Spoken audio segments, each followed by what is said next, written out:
Hi guys, and welcome to my review of Boku no Hero Academia chapter 132, The Plan. I liked the ending of this chapter a lot. I said last time that I'm really interested in seeing more of Kirishima because he hasn't really had like an arc or a part of an arc just dedicated to him. He's just like the shining side character.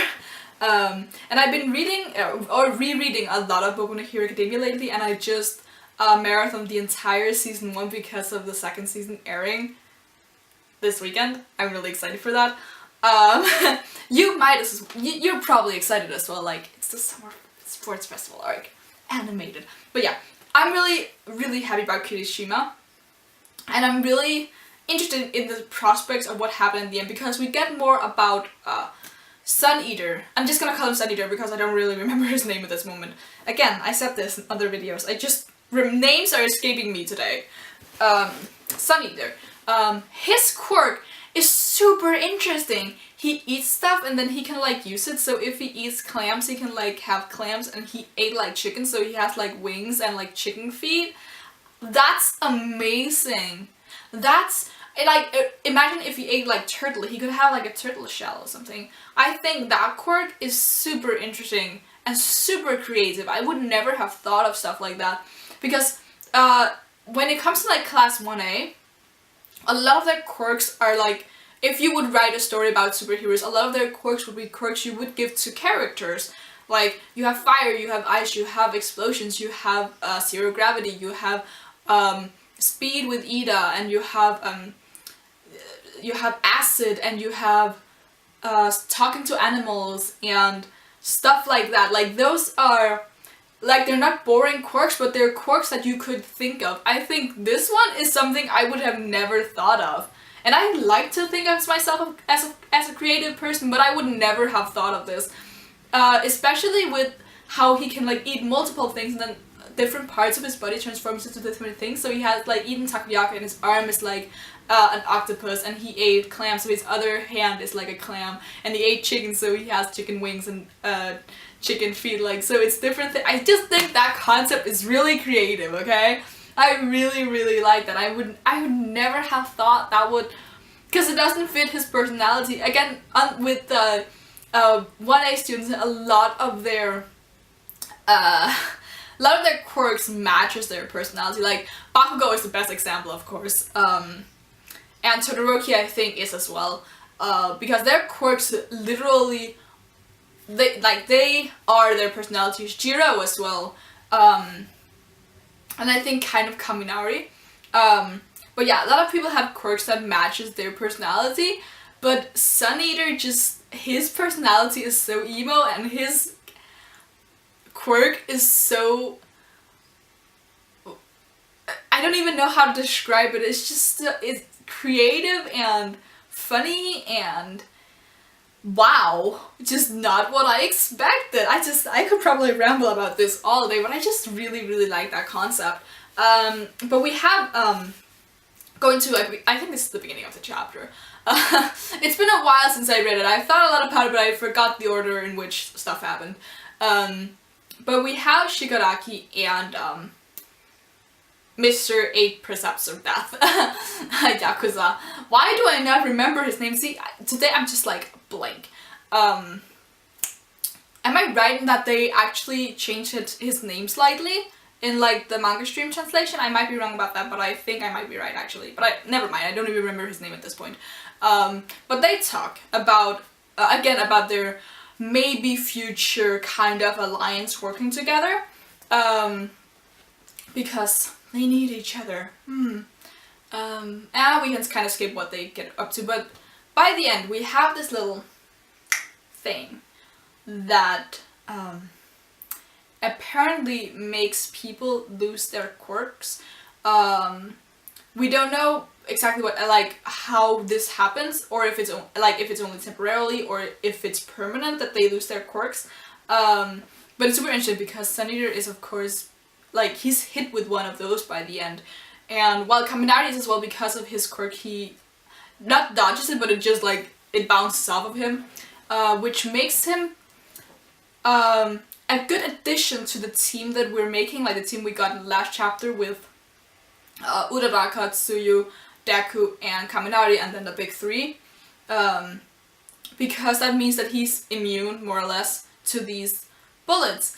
Also, I think Tsuyu might be immune as well because she's not, like, her quirk is like animal type. What's it called? They call it homogeneous something type.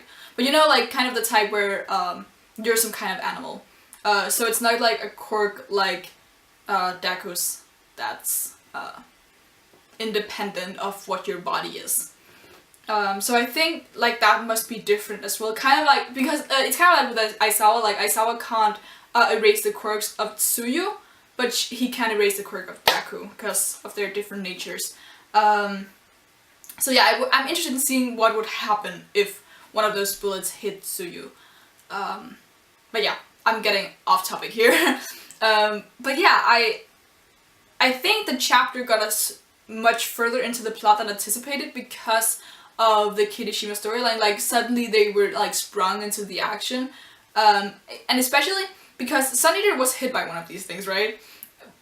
I just talked for 3 minutes about how amazing and creative and just overall wow his quirk is. If he's already lost it because of this strange drug or whatever it is, I mean, the heck.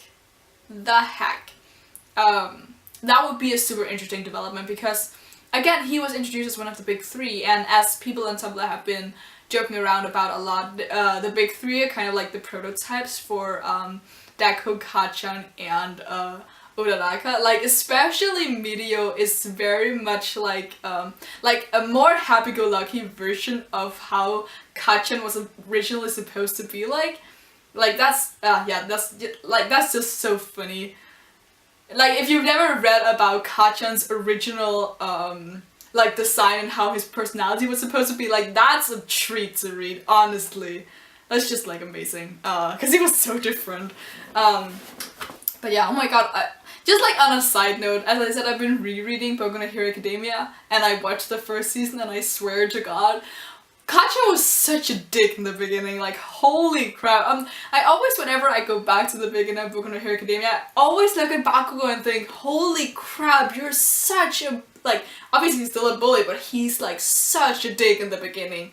It's crazy how much he's, like, calmed down since the beginning. Holy crap. Like, honestly, do yourself a favor and read the first 3 chapters and you'll just be like, holy mother of god. Deku and Kacchan have had some serious character development. It's crazy. Either way, I am, again, getting off topic, because I just like talking about Boku no Hero Academia. You can probably tell it's getting a little late here, that's why I'm rambling. So I think I've gotten more or less through everything. Last thing I want to maybe, not point out, but like kind of discuss, is that these bullet drugs things, could this be what they're using Eri for? You know, the little girl? Because we know that she's the key in their plan of something. And the key in their plan of doing whatever. And we don't know what they're using her for, but she could maybe have a quirk that allows her, like, kind of a bit like Aizawa's quirk, but different in some way, and they might be able to extract something for her or do something to her quirk to put it into these little bullets. I don't know. That's just like the first thought I had when I saw them, because Eri, she's a mystery, and what do they need her for? But yeah, somehow that's all I have to say. I feel like I've been very brief in these reviews today, but I don't know, my brain is fried. And generally, it was like very simple, this chapter, but it was very, very enjoyable. I really liked like getting to know Sun Eater and following Kirishima around, because he's like a joy to be around. He's very, yeah, I really like Kirishima. He's just a really, really great character, and I would like to be his friend. Unlike with Kacchan, Kacchan's my favorite character, but I would not want to be his friend, not at this point in his life. Unless I really needed someone to protect me, then he could be my friend and protect me, but I don't know. But yeah, I'd like to discuss this because I feel like this is a very discuss-worthy chapter, but I'd rather have a conversation with one of you than just like talk about it forever. So I'd encourage you to leave your thoughts in the comments below.